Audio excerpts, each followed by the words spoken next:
investment and portfolio management. Now we start with the lesson number 1. That is risk return characteristics of investments. Now we will discuss on the following main topics. One period of rate of return of an asset. That is the first topic we are going to discuss under that lesson. Expected rate of return of an asset. Then the various of returns of an asset. Standard deviation as the risk of returns of an asset. Covariance of returns and correlations between two assets. These are the main topics we are going to discuss under this lesson. You can just you will see the lesson on your screen. So we are going to discuss about one period rate of return.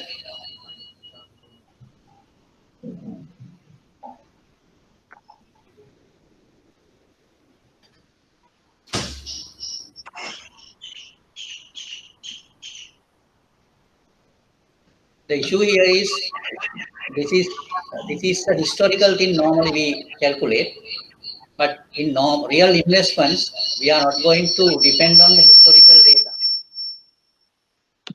So we have to have a expected type of a return calculation. When you calculate the expected rate of return, we will see the different returns with certain possibilities. And through all these returns, we calculate the expected return of an investment. Now, if you take an example, it is the sum of the product of the various one period rate of return times their probabilities. In this instance, it is impossible to give a deterministic figure as the return, since we want to estimate the future expected return.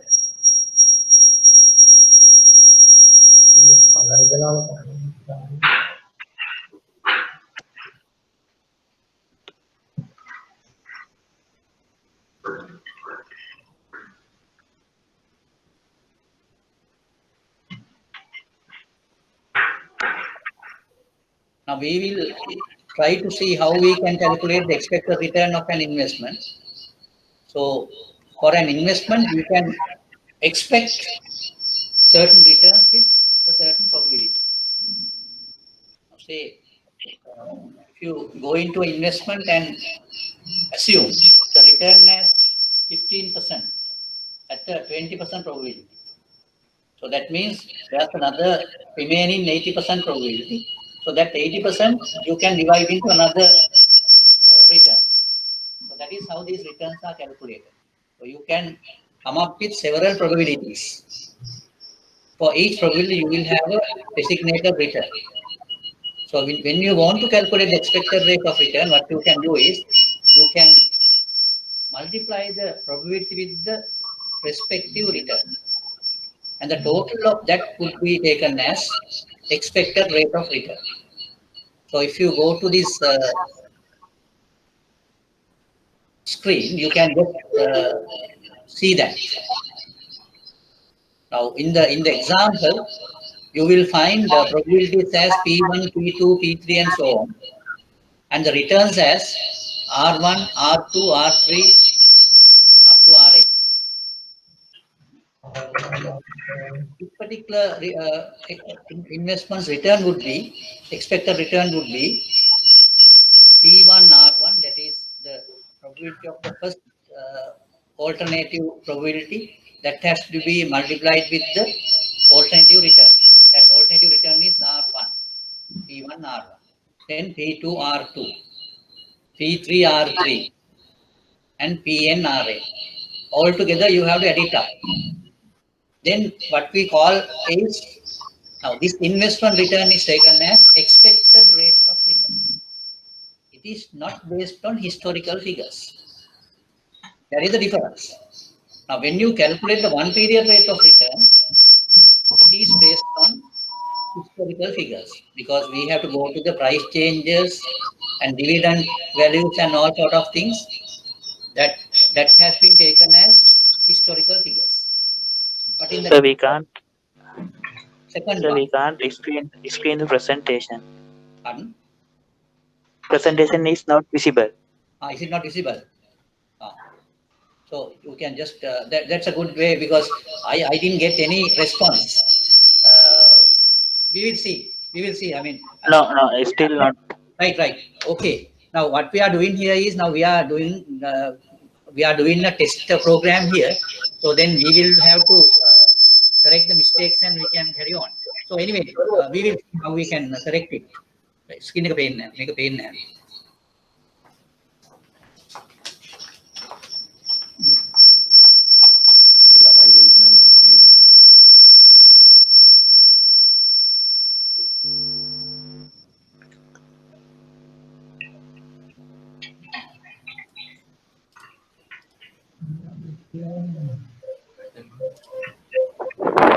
It okay now?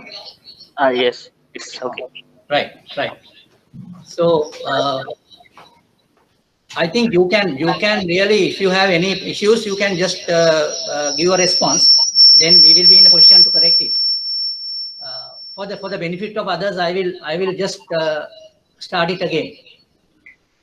If you have any issues, let me know. I mean, if you can convey, then you can convey it to me. Then it is good for all of you. Right. Today's lesson is lesson number 1. That is risk return characteristics of investments. The following main topics we will cover in this unit: one period rate of return of an asset, then expected rate of return of an asset, then portfolio of assets, then variance of returns of an asset, standard deviations as the risk of returns of an asset, then the covariance of returns and correlations between two assets. First, we discuss on one period rate of return. This is a very simple concept. Simple in the sense we go by the historical figures. For example, say you select a particular share on January 1st of 2019. Say price is 50 rupees. Then you get the price of it on 30th of June 2019. Say it is 55 rupees. Then you can say price change is 5. Say during that period, that particular share got a return of dividend of another 10 rupees. Then altogether, price change plus dividend 50, because the price being changed from 50 to 55, the price change is 5 rupees. Then cash dividend is 10 rupees. Then 10 plus 5 is 15 rupees. That should come to the numerator. Now in the screen you can see RT is equal to price change plus cash dividend. Now in my example, the price change is 5 rupees, cash dividend is 10 rupees. Then the upper part of it, the numerator is 15 rupees. Then we purchase that share at the price of 50 rupees. Then the purchase price will come to the denominator. Then your return becomes 15 over 50. 15 over 50. 15 over 50, if you can solve it, it can be said the return is 30%. Because what do you mean by return? You have to give it as a percentage. 15 over 50 as a percentage is 30%. So therefore, in my example, the rate of return will be 30%. I think that is understood.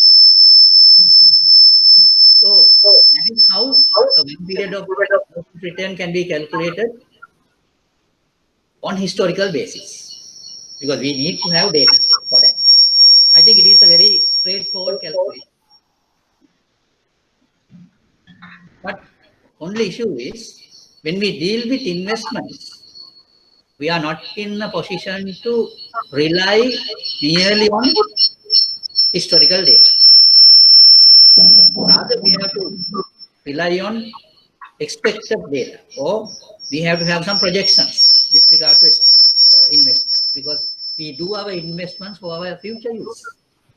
Because of that, it is better if we can have a futuristic idea about our investments.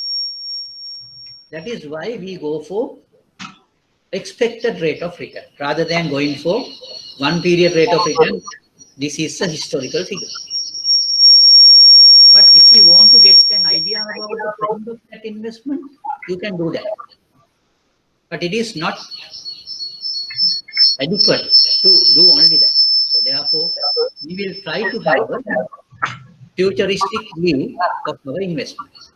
That is why we go for expected rate of return. You can just give any response. Have you understood what I said now? Any comments?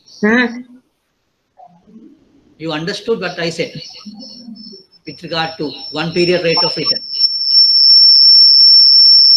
Can you please explain the example again? Yes, that's good. Because I want to get your responses, otherwise I won't get any feeling from you. So therefore, I like very much your responses. My example, actually, I will do it again. Now I got an example for a share. The share price was 50 rupees on 1st of January 2019, and it was 55 rupees on 30th of June 2019. So during that period, there was a dividend of 10 rupees paid. Now we will go to the formula. The formula is on the screen. That is RT is equal to price change plus cash dividend divided by purchase price at start of the period. So in my example, price change is 5 rupees. 50 to 55, that is 5 rupees. Cash dividend is 10 rupees. Then in the numerator, you will get 5 plus 10, that is 15. Then in the denominator, you will get 50 rupees, that is the purchase price at start of the period. Start of the period is 1st of January 2019. Now you get the value 15 over 50. If you take it as a percentage, it will be 30%. Is that okay? Is that okay? Yes, sir. It's okay. Right. But only thing is now we did it for a half-year period. We just did the calculation for a half-year period. Since we got 30% for the half-year period, we can extend it to 1 year as 60%, because half year is 30, total year is 60. So that is a very simple way of doing it. But there can be several shortcomings in that. But as a initial calculation, we can do that. That is simple enough to understand. For any shares or whatever in a stock exchange, we do the return calculation in this way, because you go by the price change and any dividends paid during a period in order to get the return calculated of a share. I think it is clear. Right. I think I like to have your responses on this. So then we will go to the next next topic, that is the expected rate of return. Now, for any type of instrument, we are in a position to get the rate of return by doing this calculation. I gave an example of a normal stock. Right. Is that okay? Is that okay? Yeah. Right. Then we will go to the next topic, that is the expected rate of return. Now, when you say expected rate of return, when you do investments, we normally depend on the historical figures. And we get an idea about the investment by looking at the historical figures. But I don't think that historical figures will give us a very good idea about the future trend of the investment. Future trend, we should analyze, or we should estimate through a different way, different method. Now, in that method, we don't rely on historical figures. We don't rely on historical figures. So therefore, we have another way of doing that rate of return calculation. Now, in that calculation, there are probabilities involved. So that's a type of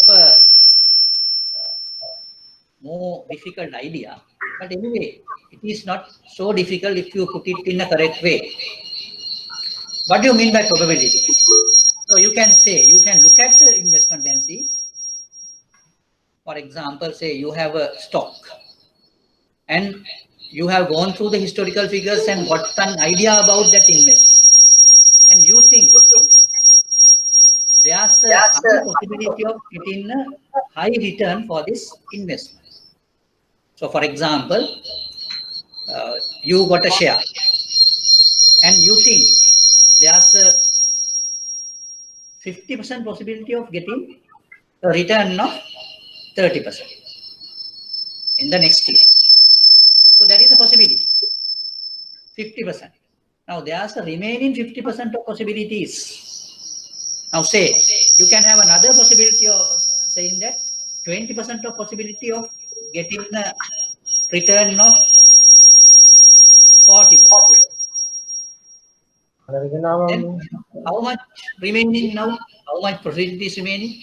Now altogether we got 50% probability, then 20% probability, then the remaining would be 30%. Now 30% probability, you can have another return assigned there. You can say 10% of return assigned. So 30% of probability. Now you have three probabilities. I will repeat the three probabilities. First probability is 50%. Second probability is 40%. And the third probability is 20%. So that is how the things being expected. Anyway, I will try to explain this on the board. Then it would be more clear. What I want to tell you is, the difficult part here is to get these expectations. Now I can give a good example for this.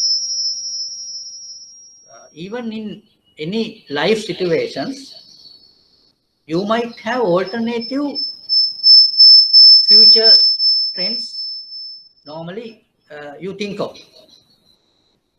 Now say, if you just sit for an examination, then you might see your passing probability is 60%.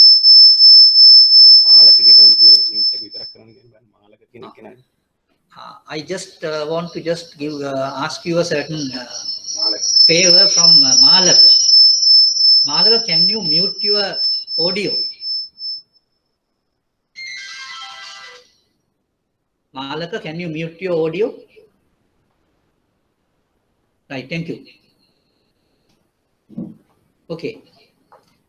Now I will show you how are we going to calculate the expected rate of return.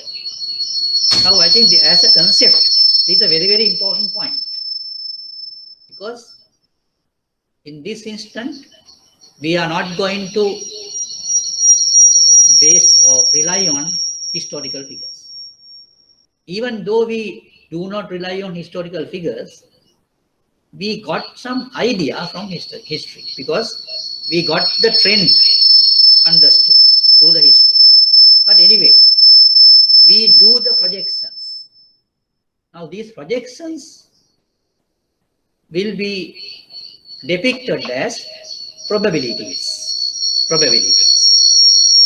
Now when you have these probabilities,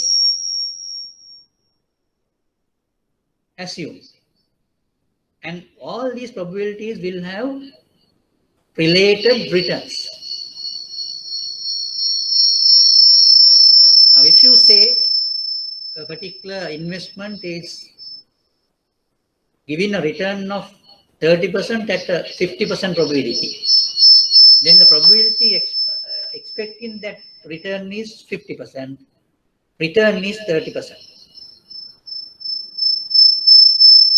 As per this example, P1 is 50%, R1 is 30%. Right. There's a remaining 50%. Because when you say 100%, all things okay. But if you took 50%, there's a remaining 50%. Now that 50% also we can divide into another parts. Then the remaining 50% we assume another probability, say 30%. At a 30% of probability, there would be a return of 40%. Then the P2 would be 30%.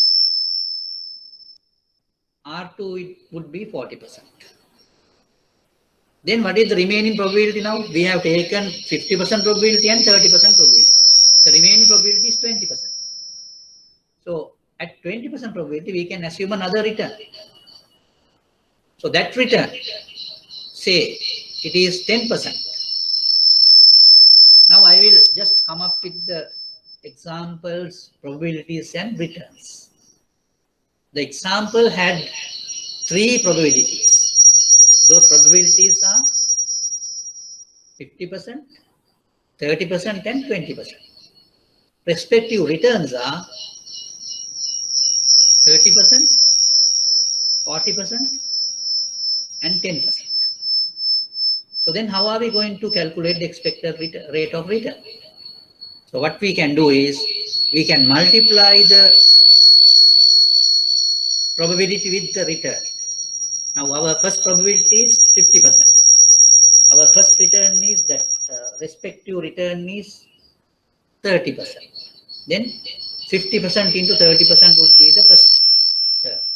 The second term would be 30% is the probability, 40% is the return, 30% into 40%. Then the third term would be, the probability is 20% and 20% into 10%. So if you take the total, that total would give you the expected rate of return.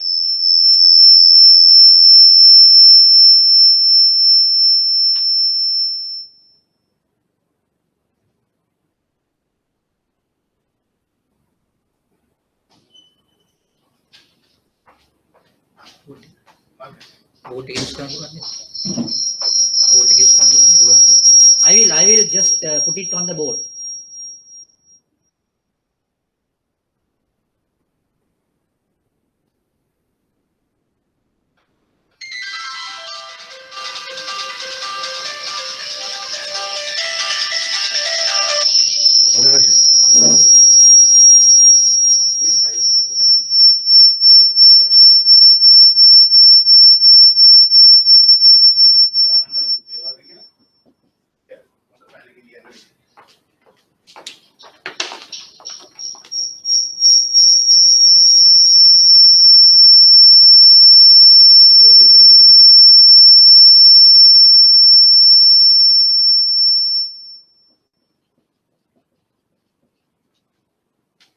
Can you see the board? Can you see the board? Yes. I will work out the example on the board. Right? Now I am talking about an investment which gives you with certain probabilities, certain returns. Now, I will put it in this form.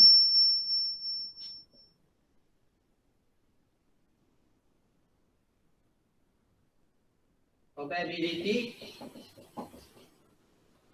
return. Right? Now, in my example, I told you the first probability was 50% and it gives a return of 30%. Second probability was 30%. It gave a return of 40%. The third probability was 20%. It gave a return of 10%. Now you have to make sure that the total of the probabilities would be 100, because these are the probabilities of alternative events. Now anything can happen, but this can happen at a 50% probability, this can happen at a 30% probability, this can happen at a 20% probability. Now these are the types of assumptions. Now in order to give you a better understanding of this, we need to have this type of idea.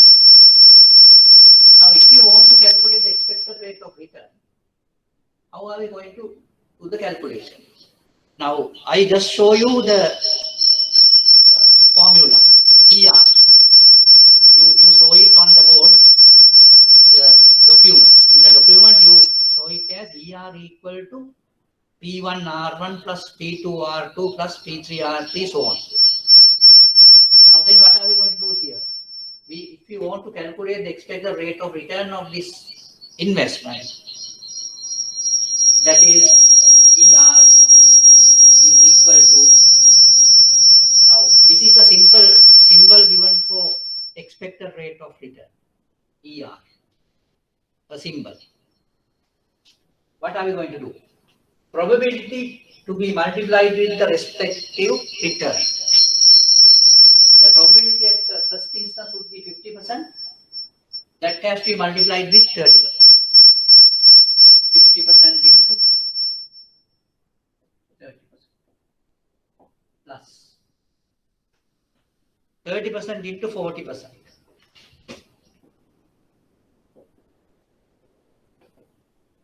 Plus 20% into 10%.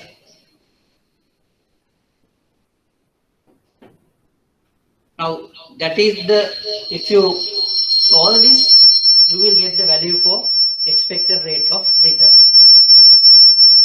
Can you see the board? Can you see the board and is it clear? Is it clear? Yes. Yes. Now, in any type of investment return calculation, you have to apply this method. You have to apply this method in order to calculate the expected rate of return.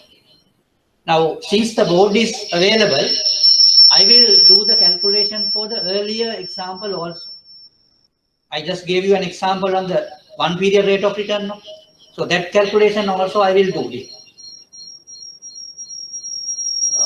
Now, as per that calculation, I told you the price at, shall I erase this? Now, is it okay?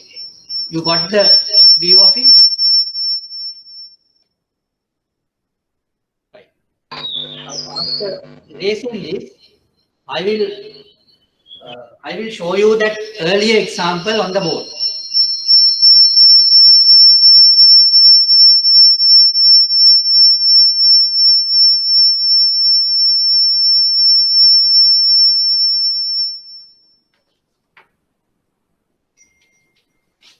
Then we call it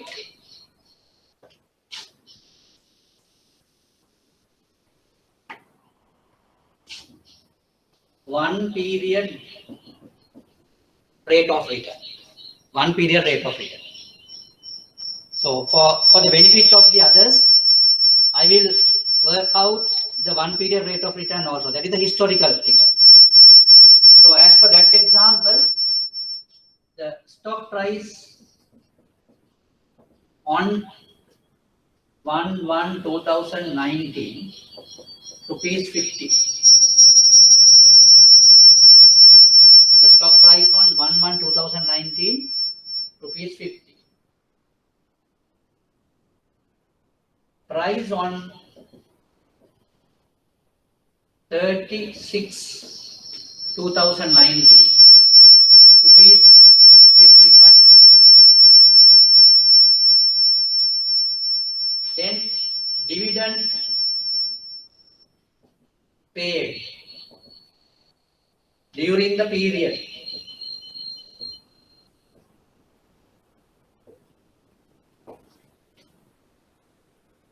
rupees 10 during the period. Now we can apply the formula for this data. Now RT, that is the 1 period rate of return, you get on the numerator the price change.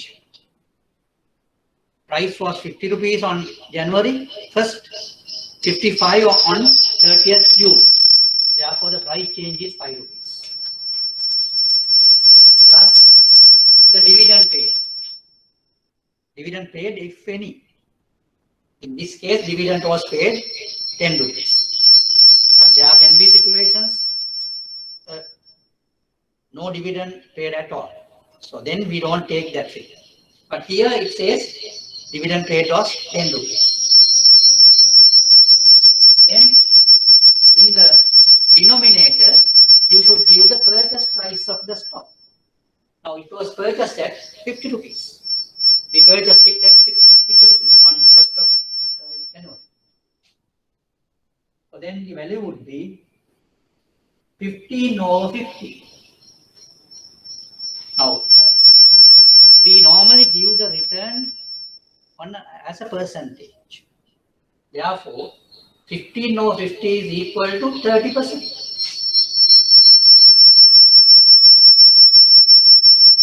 Now, the rate of return was given for half year because 1st of January to 30th June is a half year. For half year, the return is 30%. Return is 30%. So then for a year, simply we can say it is 60%. It is 60%. Simply you can say it is 60%. So I think that is also clear. Now we discussed on two things. First, we discussed on the 1 period rate of return, that is calculated based on the historical figures, and then we discuss about expected rate of return that we have to calculate on the basis of probabilities. So it's not historical. We don't based on history when we calculate the expected rate of return. It's a futuristic thing. In investment theory or investment analysis, we focus mostly on estimations and projections, expected returns. So therefore, in investment and portfolio management subject, our concern is very high for estimations like this. In other words, the futuristic estimations. Now, I think that you all got a good understanding about 1 period rate of return, which is a historical calculation, and expected rate of return, which is a futuristic calculation. and on the basis of probabilities. So this is the difference. Now you should understand why we have taken these things differently. Because you all know, rather than looking at the history, we should really base our investments or our business activities on the future trends. That is the idea behind this. Right. So then we will try to see some examples on these things, and after doing some examples, you will get it very clear. In order to get it clear, you have to do it yourself. I will just guide you to do some exercises. Then when you do the exercises, you will understand this in a very proper manner.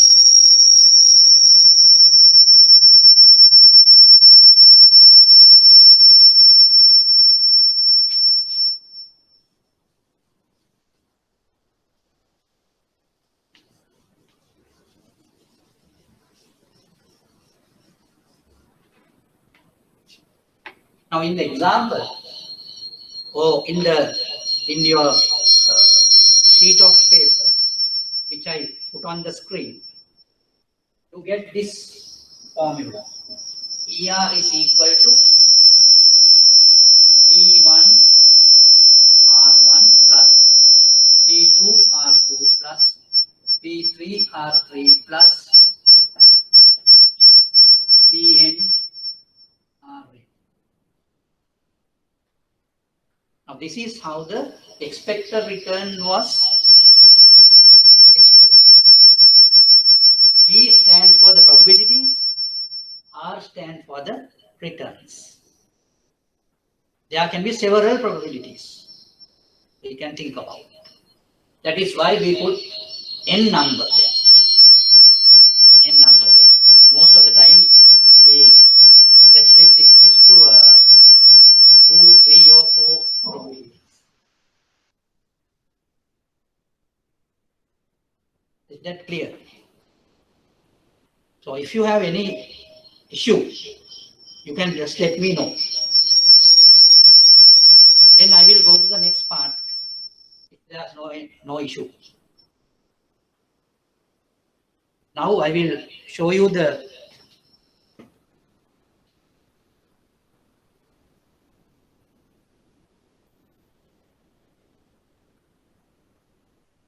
Now can you see the document? Can you see the document? No, it's still not this screen. Document is not the screen, not on the screen now. Yeah. Right. I will see.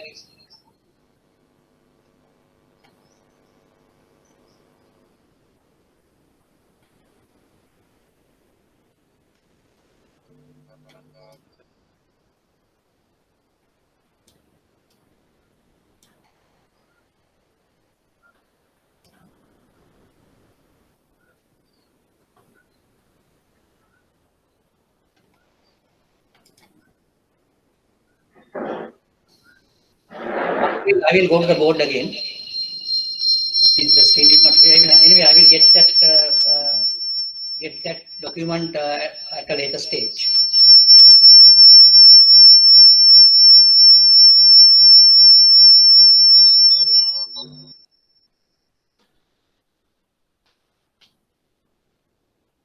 Now, this particular formula shows you the method of calculating the expected rate of return.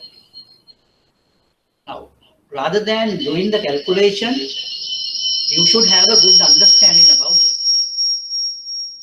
Now, we all talk about economic conditions of a country. We all talk about economic conditions of a country. So, I think in normal circumstances, we say we have a very booming economy. It is growing and all, we call it a booming economy. Sometimes we call it very gloomy we can say recession or inflation. There can be several types of economic states. In stagnation or downturn, all these types are possible for a country's economy. I will come back. The economy can be in certain states. It can be a booming state. It can be in a recession state. It can be in a stagnation stage, or it can be in a downturn stage. So these are different states which should be available on a economy.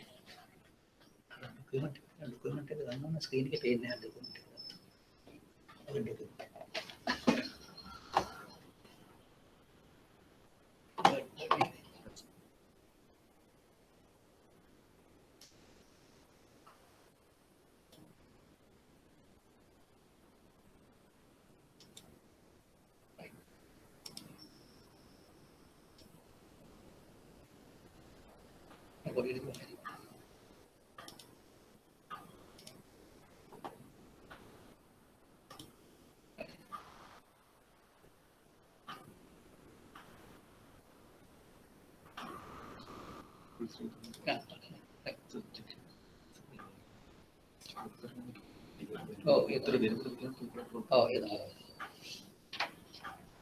Right. Now, can you see the screen?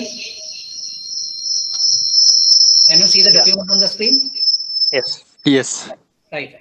No, I think I have to make a request from you. Now, when you talk only, you switch on your. Now, okay. Now it's okay. Right. Now you can see the screen, no? You can see the document on the screen. Yes. Right. Now just look at this expected rate of return. These are some of the product of the various one period rate of return times their probabilities. Now you can just see there are several probabilities were given. Several probabilities were given. And I told you in an economy there can be several states which can happen. Now the happening of that state, we can attribute a certain probability. For example, say, with regard to Sri Lankan economy, say, there can be several alternatives. Boom in economy. Can we expect a boom in economy in the near future? No. So therefore, there's a very less probability for a boom in economy. Inflationary economy, it's a possibility. So therefore, there will be high probability for that. Then it can be a downturn. There are also another probability for that. So likewise, the economic states can be attribute several probabilities. So that is how these expected rate of returns to be calculated.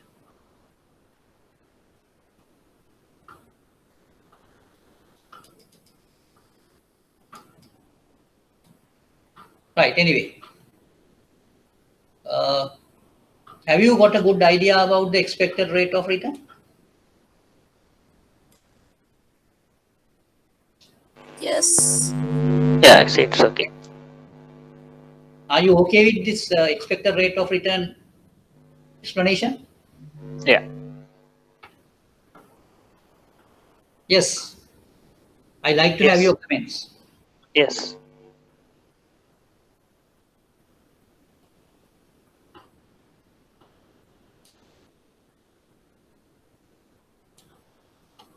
Then there's another concept called variance of returns. But before going into that,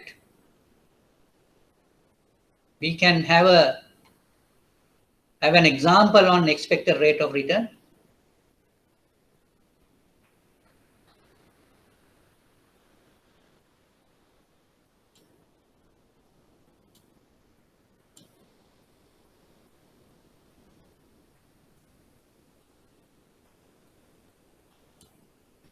Right.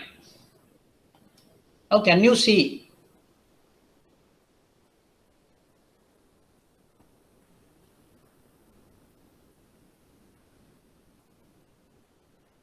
Can you see this example? Determine the covariance. Now, before going into covariance, I will just explain the calculation of expected rate of return here. You can see states of nature 1, 2, 3, and 4. Now, this can be several natures. 1 may be stagnation, 2 may be boom, 3 may be recession, 4 may be downturn. Likewise, you can attribute any type of a state here. Now, the probabilities are given here. When you say probability of occurrence, that state of nature would come. So we can't see the table. Now, we put it in decimal form, whereas it can be given as a percentage also. Now, 0.2 is equal to 20%. But when you give probabilities, it is more or less very frequently given in this manner. 0.2, 0.4, 0.3, 0.1. Now, you can see always these probabilities should add to 1. Now, you can see in several places minus returns also. What is the meaning of a minus return? Minus return is a loss. Minus return is a loss. Right. So the returns can be minus or plus. Now, how are we going to calculate the expected rate of return for L? Now, there are two assets given here, L and M. Asset L will have an expected return. Asset M also will have an expected return. Now, how are we going to calculate the expected return of L?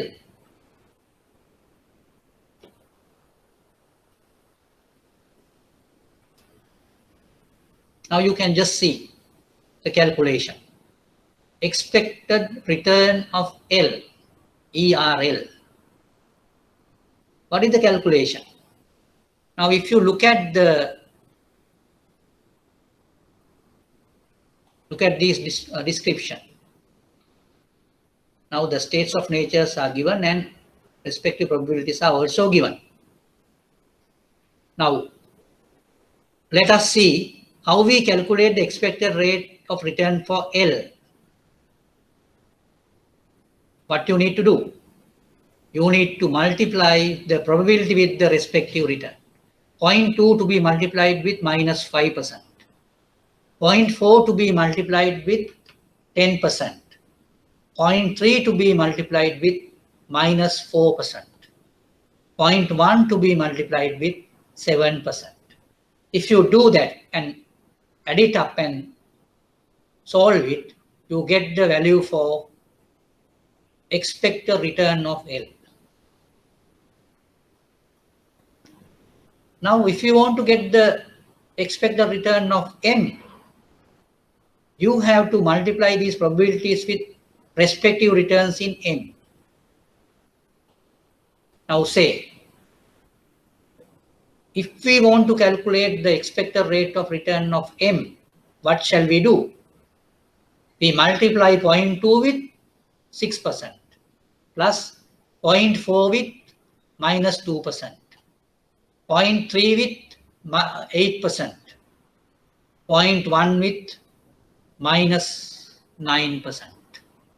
So then if you add it up and solve it, you will get the expected rate of return for M. Now you see, this is the workout. ERL, it is denoted, the expected rate of return of L is denoted here. This is the calculation. This is the calculation.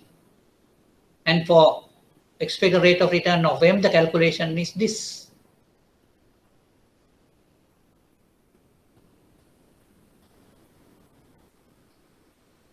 Right. So you can see now, expected rate of return of L will be 2.5%. Expected rate of return for M would be 1.9%. Is that clear? Now this is the example. Is that clear? Yes.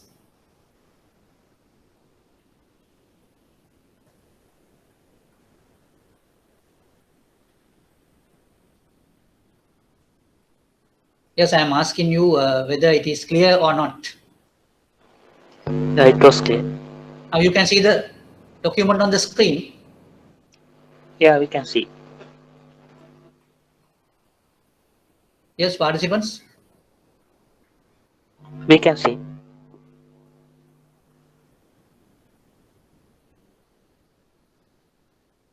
You see the documents on the screen. Yeah, we can see, sir.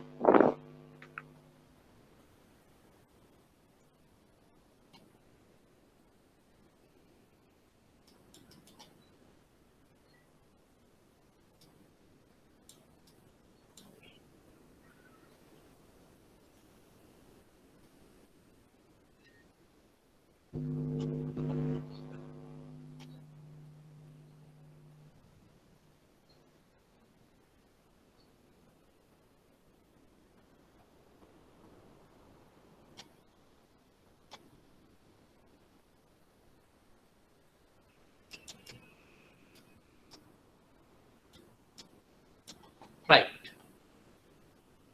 Now the expected rate of return, I suppose that you got it clear.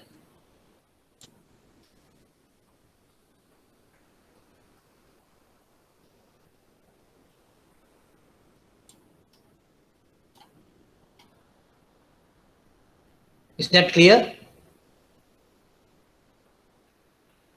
Yes. I want your response. Kindly Yes, sir. give your It's response. clear. It is clear. Yes, sir, you can see. Is that clear?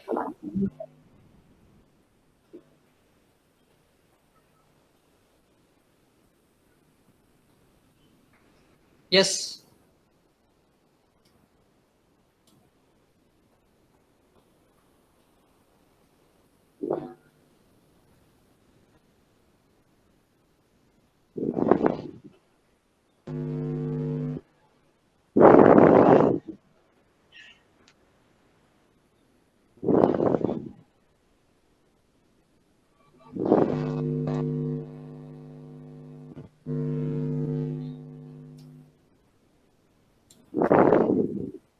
Hello.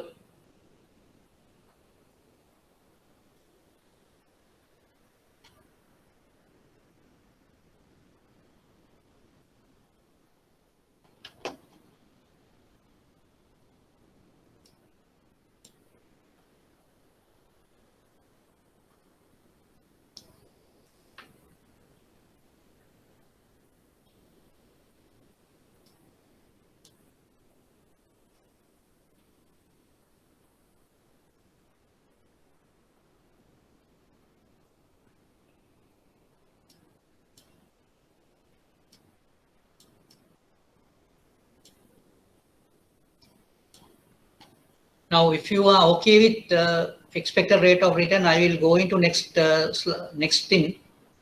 That is variance of return.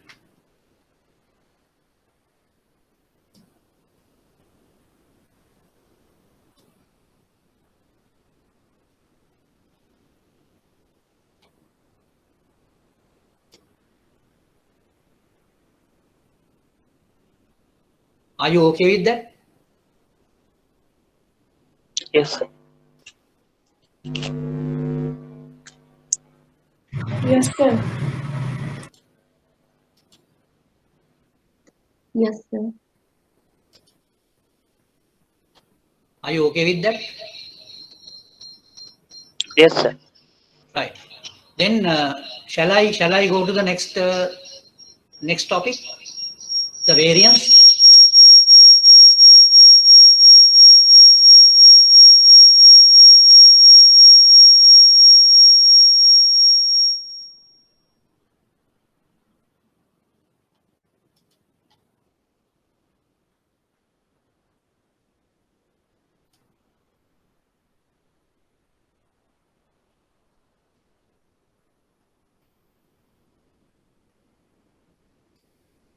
Right.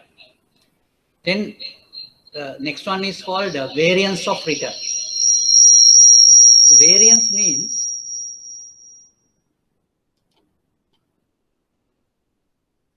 when you have different types of returns, and it variance means there can be several types of returns which can come, and that is what you call the volatility. So if the return is constant, the return is in the same figure for a longer time, so then there's no variance in that return. But during certain period, the return can be changed. So that is what you call the variance of return.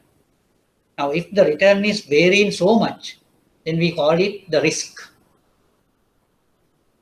Now, the calculation of variance of return is explained here. Now, in order to calculate the variance of return, first of all, you should calculate the expected rate of return. That is the first step for that.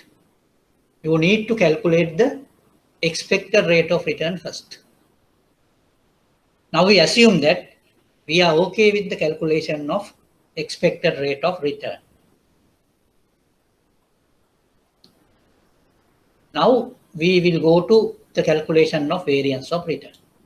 Now in order to get the variance of return calculated, what we need to do is we need to have the expected rate of return calculated. Now you just see the formula for the variance.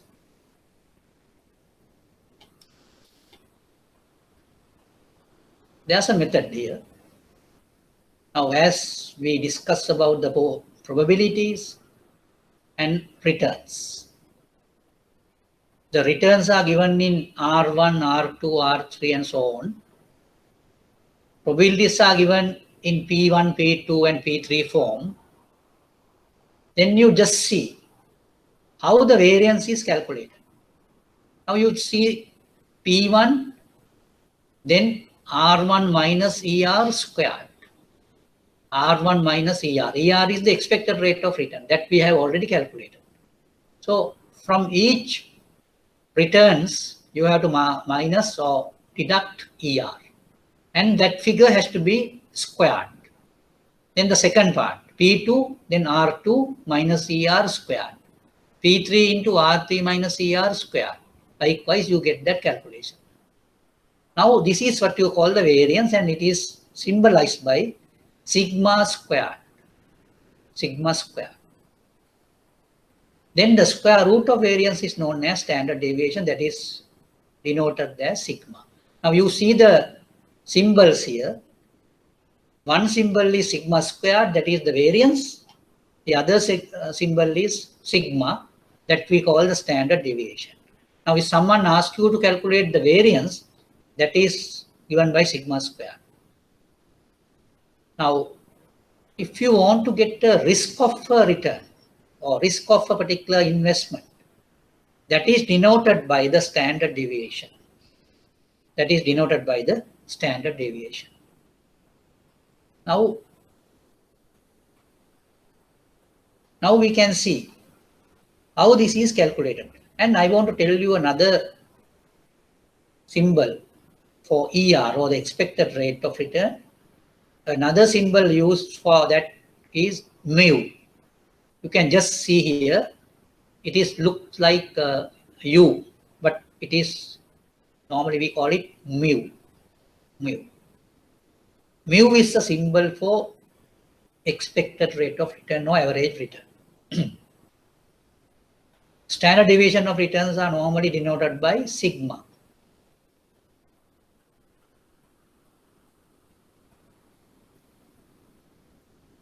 Now just look at the formula for variance. There what you do is you multiply probability with the return minus expected return, or return minus mu, and it has to be squared. So that is how the variance is calculated.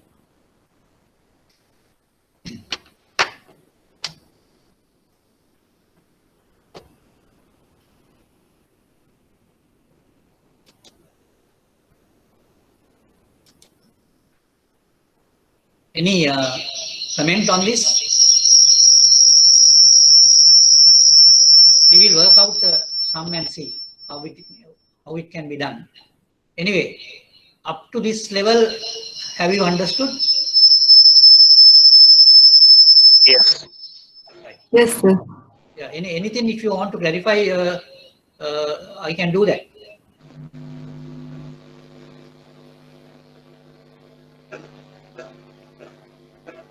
Right. Expected rate of return. Now, you need to calculate the expected rate of return before calculating the variance, because in order to calculate the variance, you need to get the expected rate of return.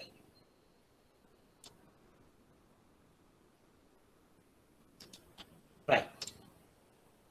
Now, the variance to be calculated, variance is calculated in this manner. And always the probability has to be multiplied with the square of the deviation. We call it deviation. R1 and ER. The deviation is measured in that manner. And it has to be square.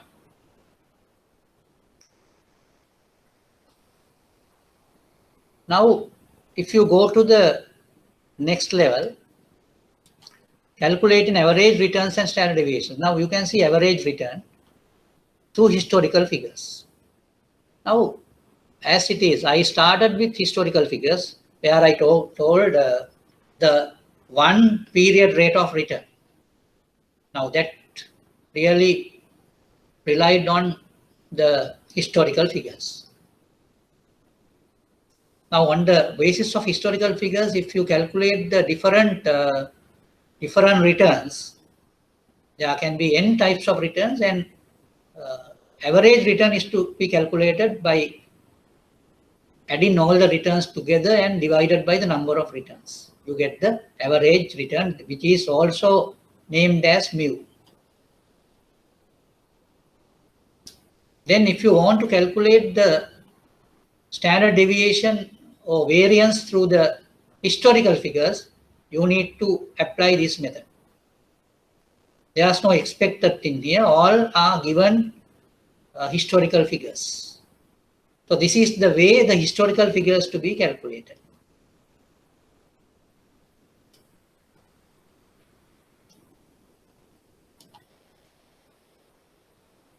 Now, today in our today's lesson, we will try to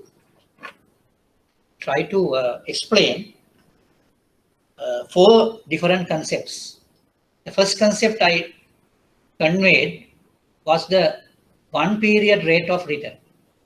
One period rate of return. The other one is expected return. Expected return. Then we talked on variance of returns. Variance of returns.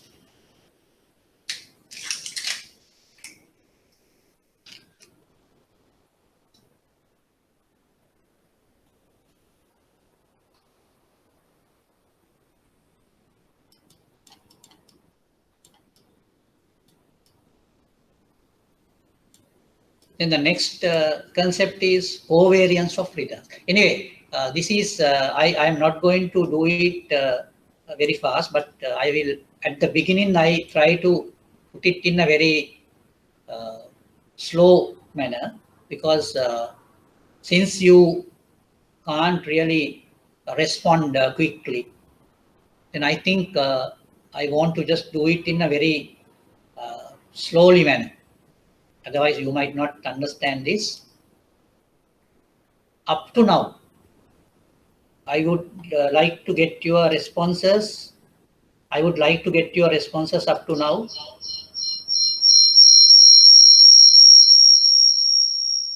I would like to get your responses up to now.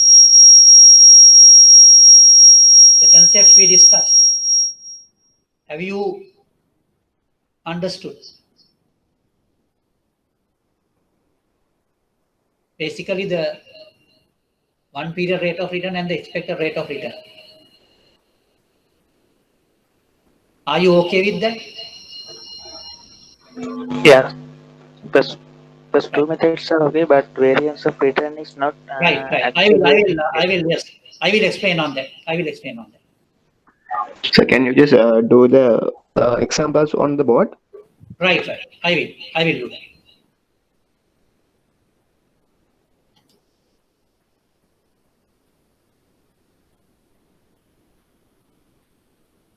What I can do is I will go through the documents examples and I will explain it on the board. I think that will be better.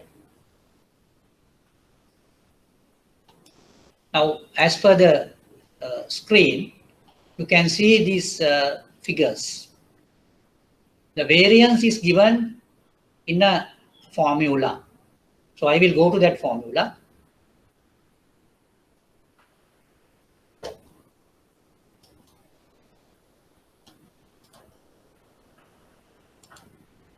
Right.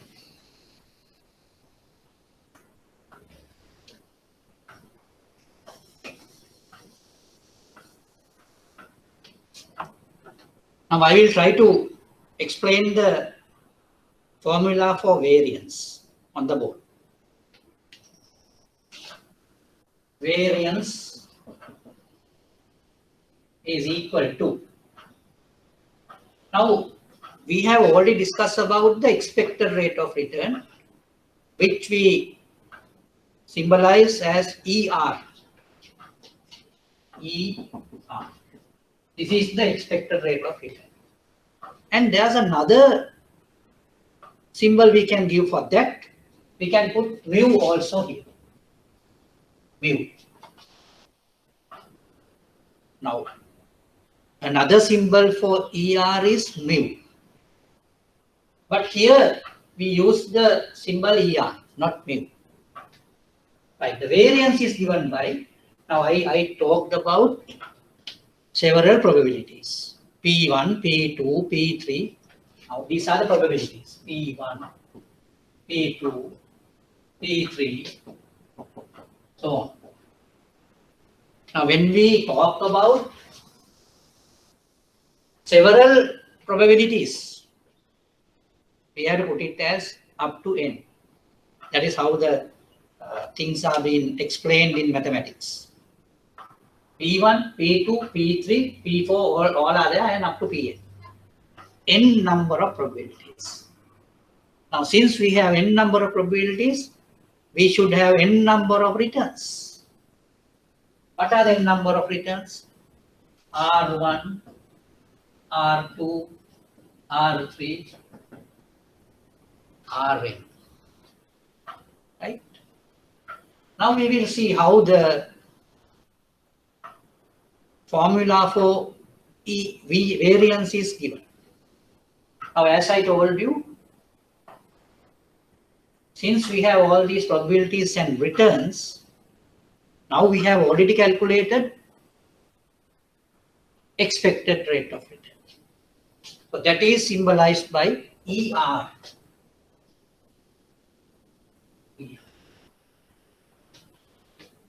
Now the formula for variance I am giving. Start with P1 into R1.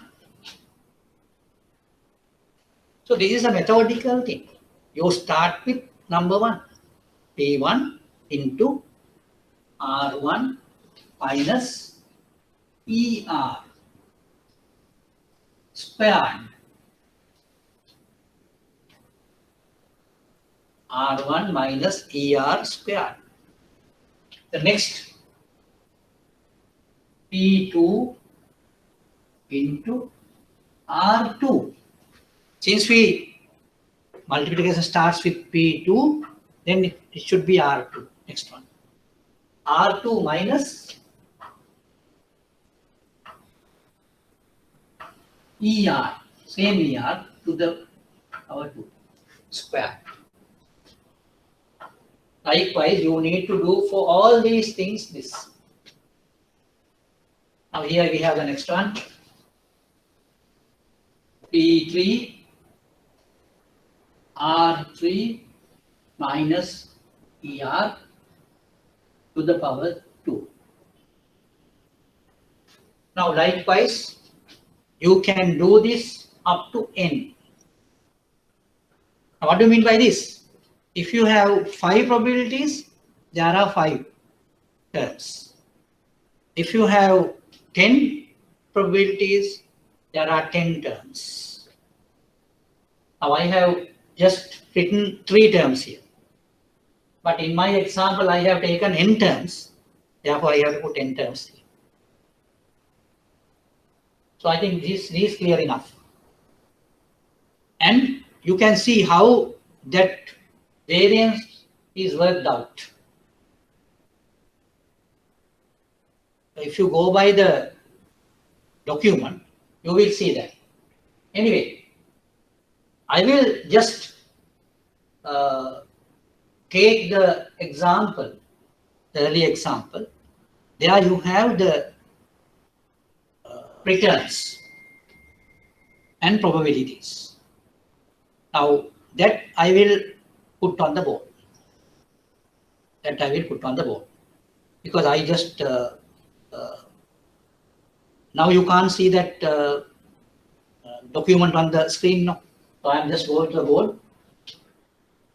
Is that clear? Now this particular explanation is clear. Is that explanation clear? Yes. Then I will go to the example in the document and show you how that has been done. But this variance, and we have to do the covariance calculation also. But anyway, I will start with the variance.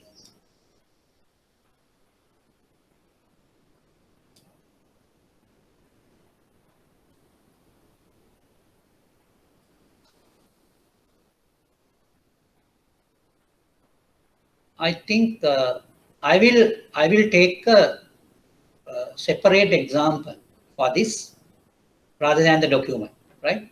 So then it is easy for you to do it. I think you can do it together with me. So then I think that could be more important for you. So therefore I will put an example on the board. It is not the example given in the document, but it is an easier one.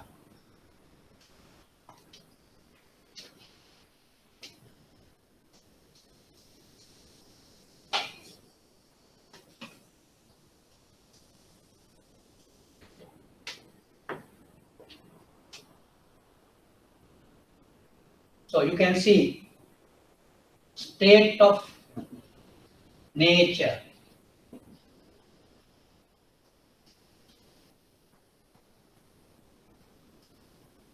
Probability.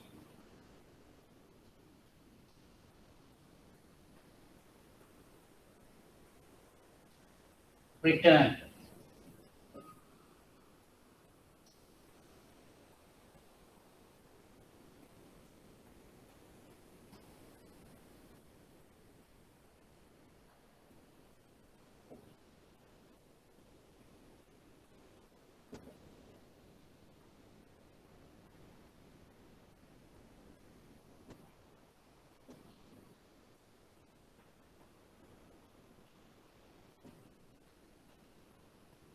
Right. Now you can see state of natures. Now these are the state of natures of economy. First one I took as boom, then recession, stagnation, downturn. I will attribute some probabilities for this. Boom, 0.1, very low probability to have a boom. Recession, 0.3. Stagnation, we can say 0.4. Downturn, 0.2. Now you need to make sure that the total of probabilities should add up to 1. Just look at it. It should be 1. 0.1 plus 0.3 is 0.4. 0.2 plus 0.4 is 0.8. 0.8 plus 0.2 is 1. Right. The returns.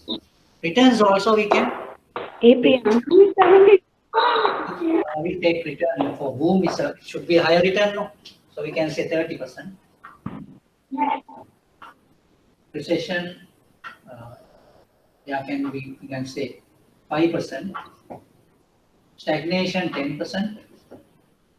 Downturn, say minus 2%. Now look at the table. Now, as per the table, you can see if the economy goes to a boom, but it's a very, very low probability, 0.1%, 0.1, the return would be 30% because it's a high return. But if the economy goes for a recession with a 30% probability or 3.3 probability, return would be 5%. If it is stagnation, the probability is 0.4 and return would be only 10%. If it is a downturn, there's a 0.2% probability and minus 2% return. Now this is our assumptions on the basis where we can calculate the expected return. Right. Now what is the expected return for this? So we can say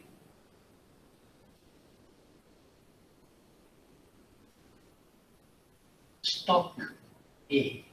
This is with regard to stock A. Now we are going to calculate the expected return of the stock A. Right. Now I will do the needful for the calculation of expected return of A. If you want, you can note it down on your books. I will show you. ER is equal to, now you, as we discussed, you know that expected rate of return is equal to probability with multiplied with respective return. Next probability with next respective return. Likewise, you do the calculation. Right. Then in this case, 0.1 into 30%. Now, since everywhere you find percentage marks, we can just get 30. Then after calculations being made, we put the percentage mark at the end, rather than putting it as decimals. So you can say 0.1 into 30 plus 0.3 into 5 plus 0.4 into 10 plus 0.2 into minus 2. Now just look at this screen. Just look at the board.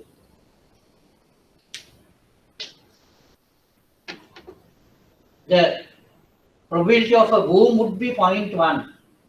Return would be 30%, 0.1 into 30. Plus, probability of a recession would be 0.3, 0.3 into 5. Probability of a stagnation would be 0.4, 0.4 into 10. Probability of a downturn would be 0.2 and return would be minus 2, 0.2 into minus 2. Right? Then how are we going to solve this? We can solve this way. What is 0.1 into 30? 3. Plus, what is 0.3 into 5? 1.5. What is 0.4 into 10? 4. What is 0.2 into minus 2? There will be a minus. Minus 0.4.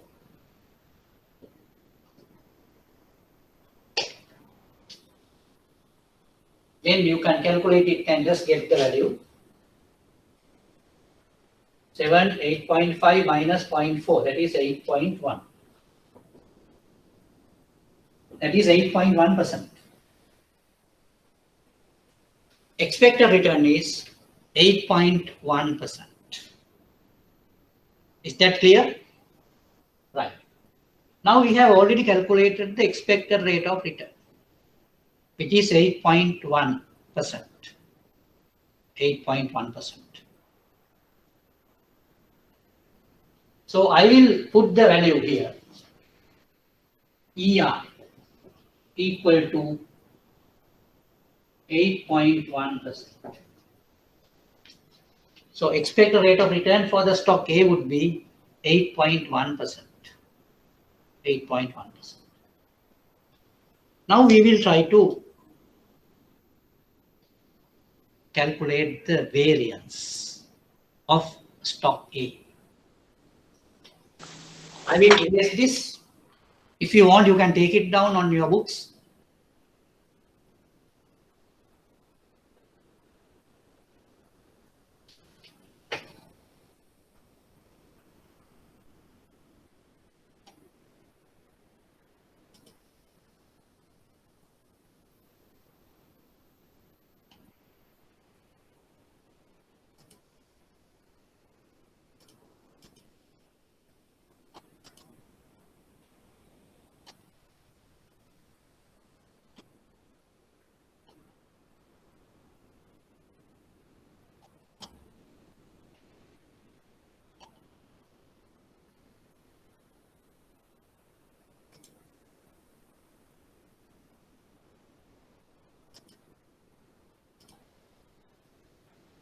Right.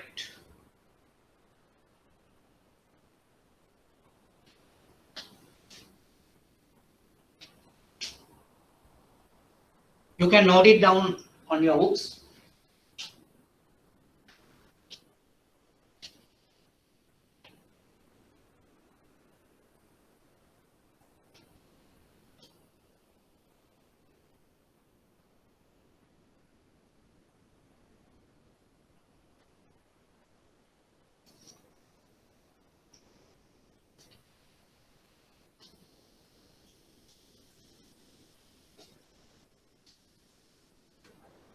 Right. 8.1 is the expected rate of return for stock A. Now we will try to get the variance calculated.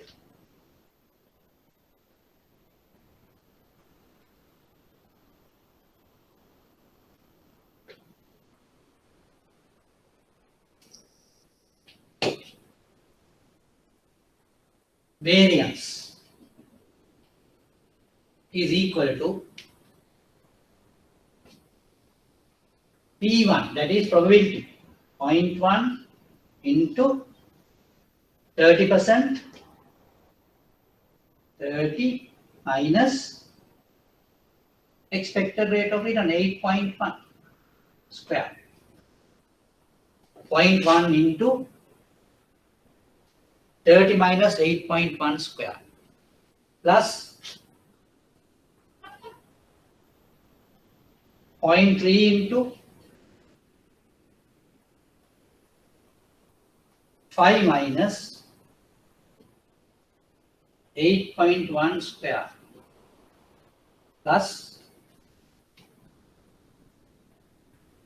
0.4 into 10 minus 8.1 square plus I will put it here, 0.2 into minus 2 minus 8.1 square. Now this is the variance. I will come again. 0.1 into 30 minus 8.1 is the expected rate of return square plus 0.3 into 5 minus 5 minus 8.1 square plus 0.4 into 10 minus 8.1 square plus 0.2 into minus 2 minus 8.1 square.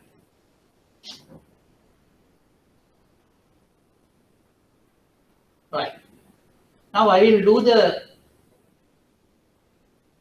simplification. 30 minus 8.1 would be what?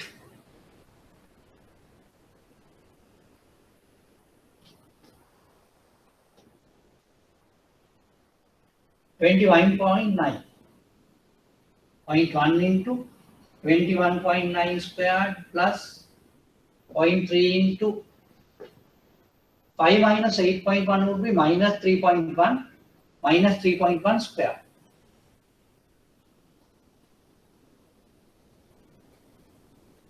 Plus 10 minus 8.1 is 0.4 into 1.9 square.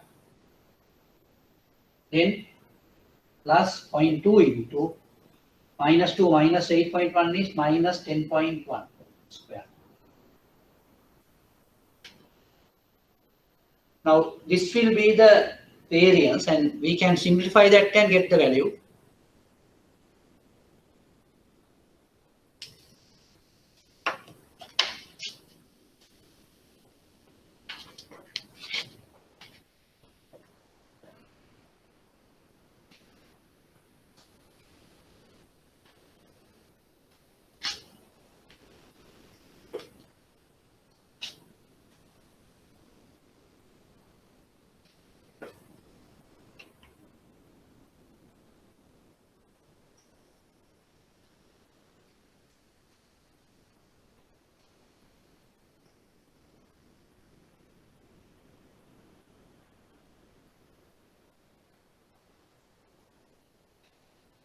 Right.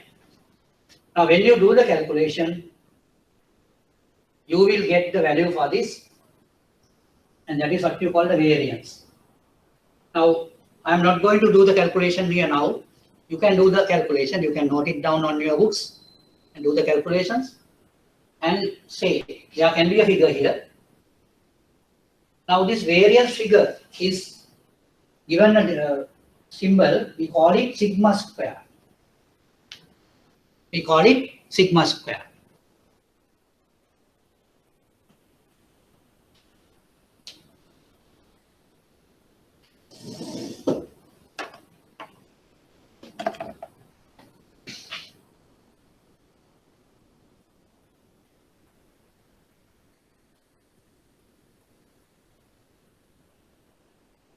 Now, have you got it?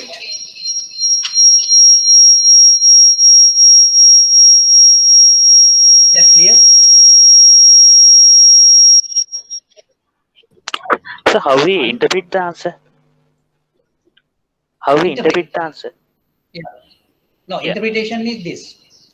Now, I have done the calculations, and then when you come up with that answer, so that is the variation of return. Variation in the sense, it varies in relation to the mean value. That is what you mean by variance. So that is why we always get the expected rate of return and the particular returns difference. There can be several returns which we can expect. Those returns are not equal with mean value. There's a difference. There's a difference. So that difference we square and multiply with the probability. Then what are we going to get? We are going to get the real deviation. Deviation. Squares of deviation. So the real interpretation is that. So in that, in other words, the return can vary in terms of in relation to the mean value. So if there's a higher variation of returns, that means it's a higher risk. Now when you say risk-free, what does that mean? The variance is zero. So in that sense, you can have a same return for a very long time. constant return for a long time. If that is the case, there's no risk at all. But if you have several returns for several times, you have variation of returns. Variation of returns is the variance of returns. So therefore, now since you have asked a certain interpretation, this is the interpretation. So in that way, you will understand if you have a higher variance for certain returns, then it has a higher risk.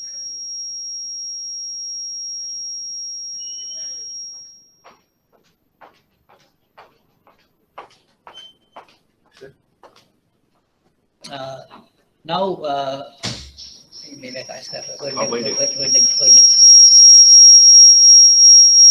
Right. Now, can you see the document on the screen? Can you see the document on the screen? No, it's still not screening.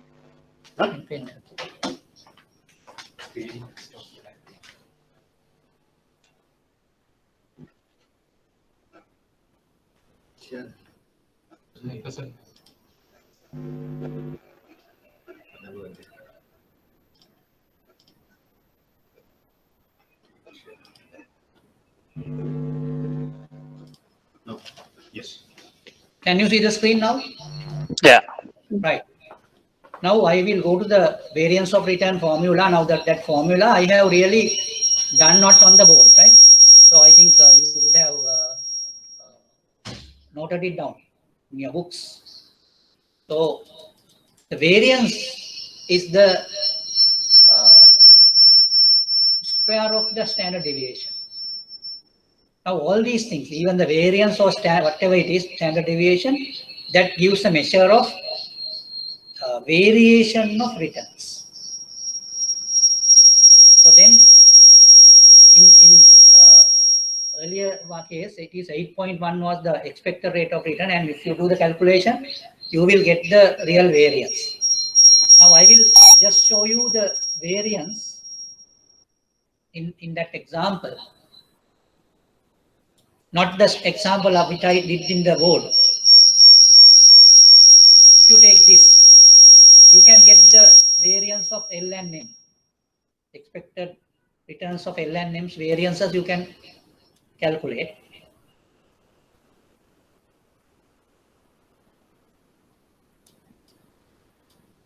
Here. Now if you look at this is a calculation for variance of L. Just check.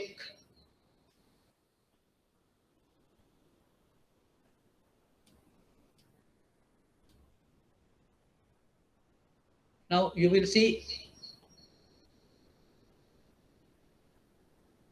probabilities are given here. RL, it is here. RL is minus 5%, 10%, minus 4%, and 7%. RM is 6%, minus 2, 8 and 9, minus 9%. Then RL minus ERL is also calculated here. Because ERL already calculated 2.5, ERM calculated 1.9. These calculations were done in this manner. So you can just go to the this document and see how it has been calculated. Now, when we want to calculate the variance, the variances were calculated in this manner.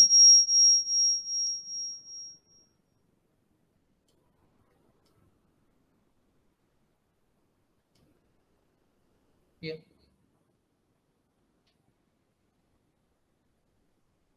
.2 into minus 5 minus 2.5 squared, 0.4 into 10 minus 2.5 squared, 0.3 into minus 4 minus 2.5 squared, plus 0.1 into 7 minus 2.5 squared. Now Now it is calculated at 48.45. That is sigma L squared or variance. Variance of L would be 48.45. Now here the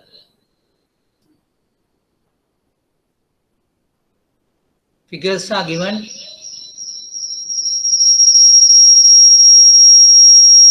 The figures given here we have put into a chart. In the chart. In this chart, you would get these things. And just look at the calculation of variance here. Calculation of variance is given here. Now sigma L squared is the variance of returns of L. It is 48.45, but we need to calculate the standard deviation. That is the square root of variance. So then you need to get the square root of 48.45. That is 6.9606. Now here there's a small issue here. Now rather than putting decimals, we just get the figures as percentages. At the later stage only we apply percentage.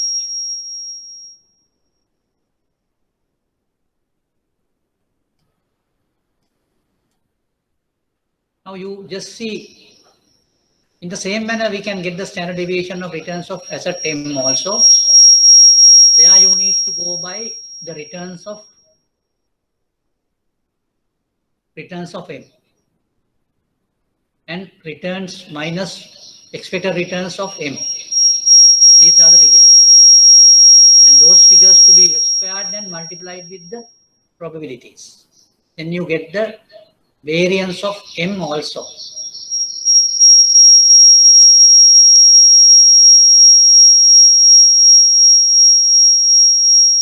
Right. What I feel is, now this is a particular lecture we arranged in order to test the situation, and there can be several shortcomings, but I think we can have a better one at the next time. I think you have not got this document for yourselves now, for the time being, but we will send it to you. We will send it to you. So then next time we can prepare well.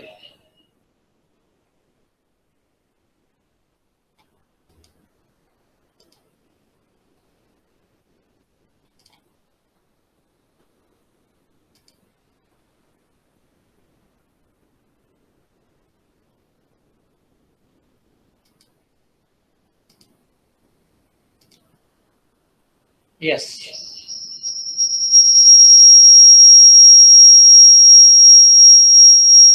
Now I think we have come to the end of today's lecture. Any response?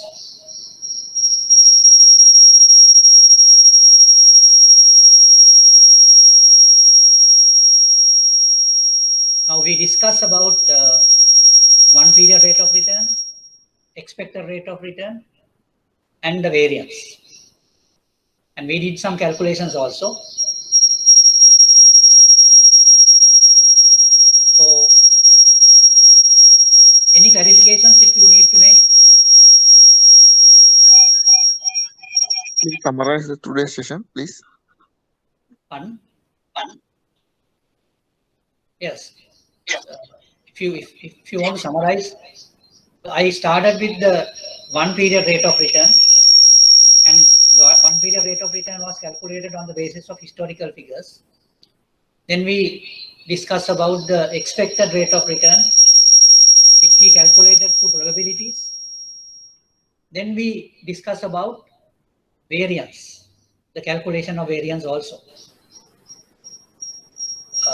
But what I felt was you have not got this document for you yet. We will send that document to you, and you can go through it again, and at the next time we will have a better session. Now, today's session is the first one of this nature, and there can be several shortcomings. So we will really get rid of those shortcomings at the next lecture. But at the same time, I will ask all of you to be very attentive for these things. Then you will be in a position to get the best out of it. Any responses or any response? If you can make any responses. You can make any type of comment. So then, So I have a question. Yeah. So we have discussed a topic called average return. Yeah. What is the outcome of that? We didn't discuss this today's session. Average return. Yeah, average return. Now that is a very simple term where we talk about the historical things. If you get historical figures, say several returns of stock for 5 years, say, then we can get the average return for those 5 years. Add up all the 5 items and divide by number of items. That is what you call average. So it's a very simple term. There's no probabilities involved. So only the historical figures, only on historical figures, we can calculate averages. Is that answered your question? That means average return is a separate topic, no? Where it is not related to variance of return. No. No, it's like this. Now, when we talk on the basis of historical figures, we have to go by the averages. Historically, if you say something, say, now you talk about last 5 years figures. Then if you want to make the average, there you talk about only the historical figures. But these expected returns and all involved with probabilities. But you are talking about the same concept. Now, average is the mean value. It is the mean value. But mean value basis, the calculation is different. That is the only change. Otherwise, the concept wise, it is the same. It is not a different concept. But the difference is the way of calculation. Because we go by the historical figures and calculate the average. No? That is how we do it. But when you do the expected rate of return calculation, we do it through the probabilities. And it is not the historical thing. It is the future thing. Got my point?